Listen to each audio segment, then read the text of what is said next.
Thank you, Chair Isaacson. We've in North Carolina, we have had two 500-year storms over the last 2.5 years.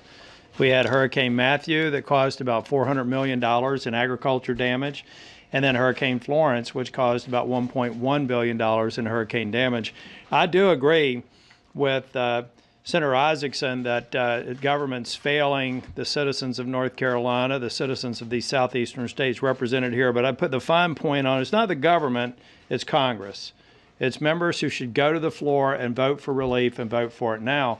In North Carolina, we have had funds flowing for Matthew and Florence. But the fact of the matter is, at some point, the resources will run out. We've gotten funds, but we haven't gotten those that are considered to be the consensus unmet need. The last thing I'll talk about before we open up questions, though, is to really expand on the point that Senator Scott was making. We have a serious threat to readiness in our military if we do not get funding to these installations that were damaged. In Camp Lejeune alone, we have almost $3.7 billion in damage. We have Marines now working in what Commandant Neller described as expeditionary conditions. That's okay if you're forward deployed. It is not okay if you're a Marine working at Camp Lejeune in North Carolina.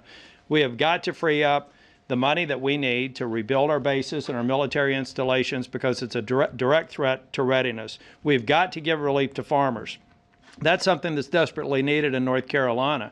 Like Senator Isaacson said, we've missed a harvest cycle and we're missing a planting cycle. And what the consequence of that is, it's not like the farmer will just wait until next spring and start all over.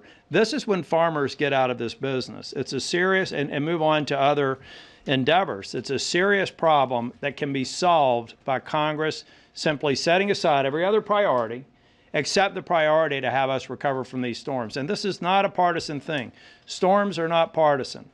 You see the number of Senate members and congressional members that have been affected by the storms in the Southeast and across the country.